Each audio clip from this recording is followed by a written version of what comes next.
Hello my friends and welcome to The Electric Viking. Thank you for subscribing to the channel. There's been a huge influx of subscribers over the last few months and it's just something I honestly didn't expect. So it's huge to me. Thank you.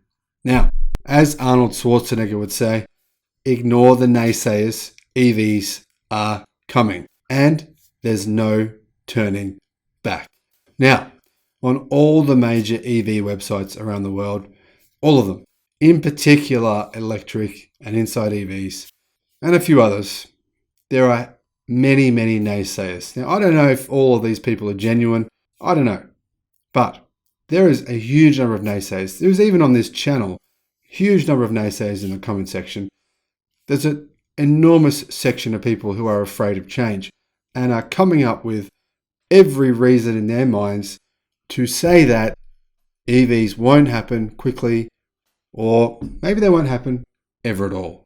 Now, all we have to do is look at the current trends of the auto market. Have a think about this, for example. When has there ever been 1.3 million pre-orders for an ICE vehicle? Or 400,000 pre-orders for an ICE sedan? Or 250,000 pre-orders for an ICE pickup truck? The list goes on and on.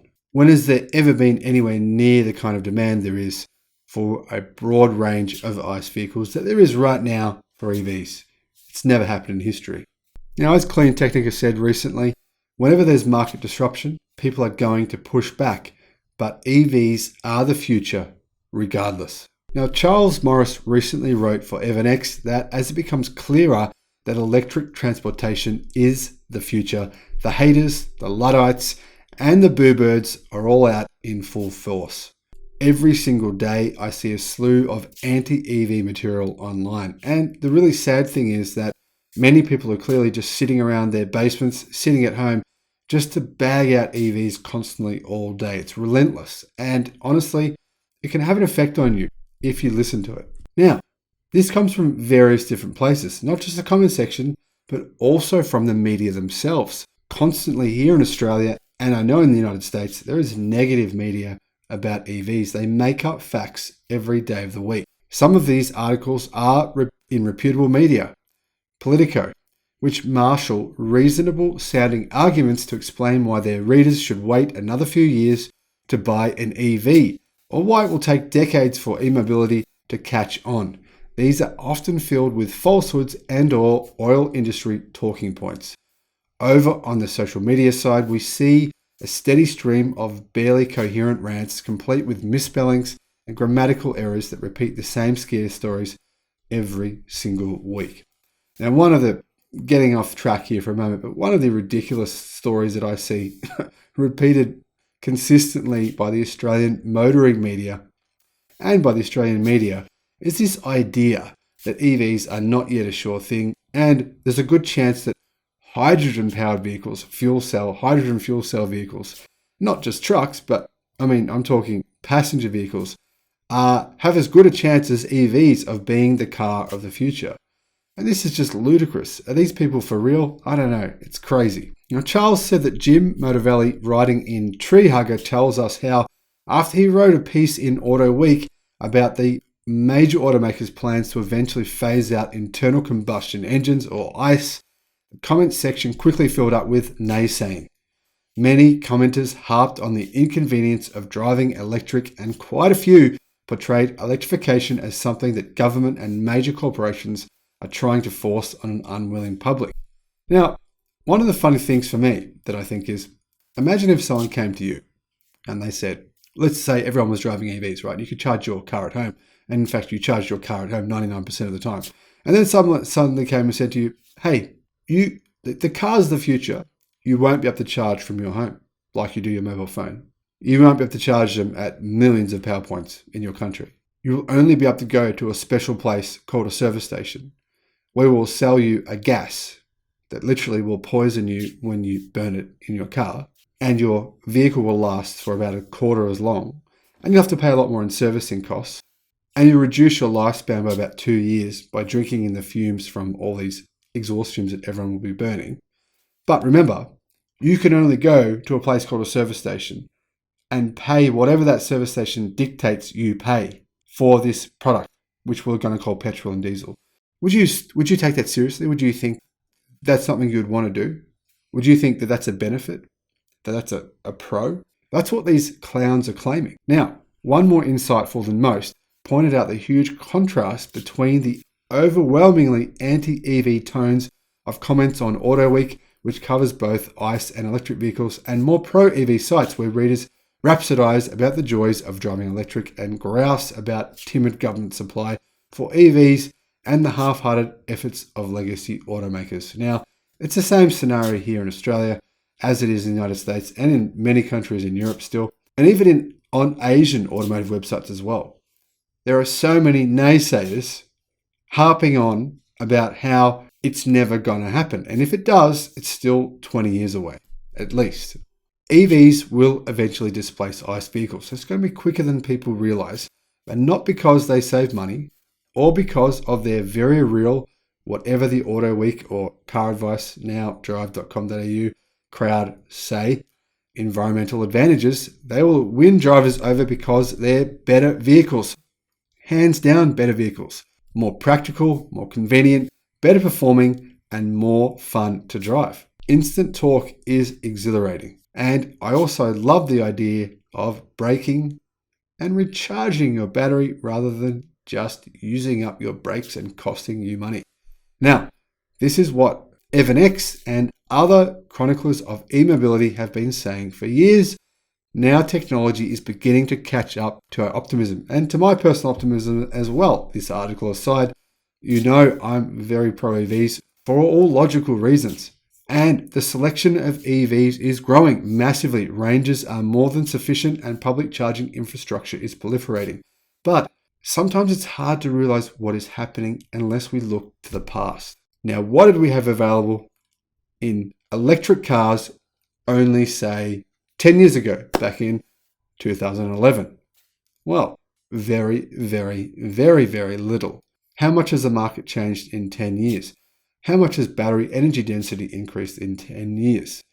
How much has the price of batteries come down in 10 years? And how much will those things continue to change in 10 years from now? Where will we be in 2031?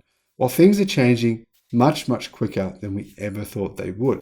And I've posted comments on websites saying that the adoption of full electrification across the auto sector would be complete by 2030. And even on electric car websites, I've been laughed.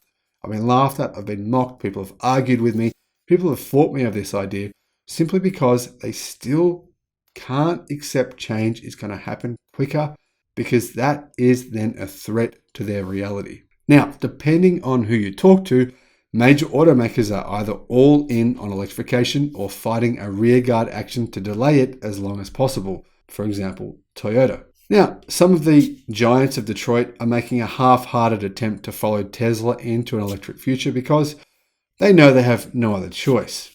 But of course, they're afraid of losing current profits, so they aren't really taking electrification all that seriously. And that's giving an opportunity to other new companies to come in and disrupt them. Audi executives told Treehugger at a recent online panel, by 2026 we will be launching only purely electric vehicles.